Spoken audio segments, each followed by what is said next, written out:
ఓ ప్రేమ వివాహం పేరుతో ఓ జంటను బహిష్కరించారు. ఓ కుటుంబాన్ని గ్రామం నుండి బయటకు నెట్టి ఇంటి ముందు ముళ్లు వేయించారు. ఈ అమానుష ఘటన చిత్తూరు జిల్లాలో జరిగింది.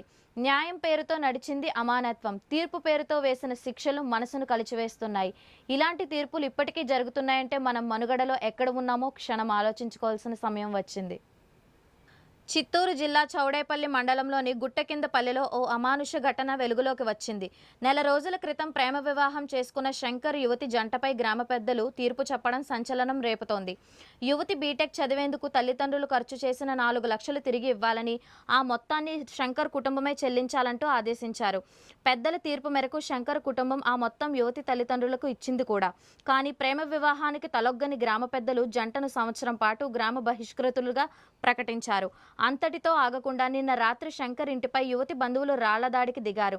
అంతేకాదు, శంకర్ ఇంటి ముందు ముళ్ల పొదలు వేయడం ద్వారా గ్రామ పెద్దలు తమ ద్వేషాన్ని మరోసారి చాటారు. ఈ ప్రేమ కథ వెనక మరో మలుపు కూడా ఉంది. అయితే శంకర్కు ఇది రెండో పెళ్లి. 4 సంవత్సరాల క్రితం సౌమ్య అనే మహిళను పెళ్లి చేసుకున్న శంకర్ ఆ తర్వాత ప్రేమ వ్యవహారం బయటపెట్టాడని తెలిసిన భార్య సౌమ్య భర్తను వదిలి తన పుట్టింటికి వెళ్ళింది. మా తమ్ముడు ఊర్లో ఒక పాపను లవ్ చేసి పెళ్లి చేసుకున్నాడు. ఆ పాప ఇంకా పిలుచుకొని వెళ్ళిపోయింటే మళ్ళీ వాళ్ళని పోలీసు వాళ్ళ ద్వారా పిలుచుకొచ్చి వాళ్ళ ఇంటికి వాళ్ళు ఫిర్యాదు చేసినాము. మళ్ళీ వాళ్ళు వచ్చి మళ్ళీ కలిసి వెళ్ళిపోయినారు ఇద్దరు. అప్పుడు పెద్ద మనుషులు తీర్మానం చేసి ఆ పాపకు నష్టపరిహారంగా 4 లక్షలు కట్టించుకున్నారు మా దగ్గర. అయినా కూడా ఇప్పుడు వాళ్ళ అమ్మ వాళ్ళ నాయన వాళ్ళు వచ్చి మా ఇంటి మీద గొడవ చేసి మా ఇంటి ముందర మట్టి అంతా తోలి ఇంటి ముందర రాళ్ళు అంతా ఇస్తున్నారు. మమ్మల్ని ఇంట్లో ఉండే అన్న తరుముతున్నారు.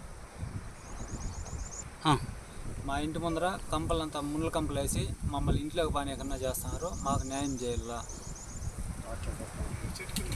ఈ విషయం మా ఇంటి ముందర పెద్దగా మొన్న ఒడ్లు దింపేసినారు.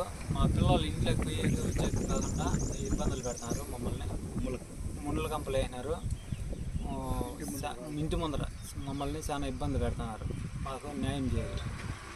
అప్పుడు పెద్ద మనుషులు వచ్చినారంటే కదా, పంచాయతీ 4 లక్షలు డబ్బులు కట్టించారు కదా. ఇప్పుడు వాళ్ళ మాట వెనకన్నా వాళ్ళు మళ్ళీ వచ్చి మా మీద దౌర్జన్యం చేస్తున్నారు.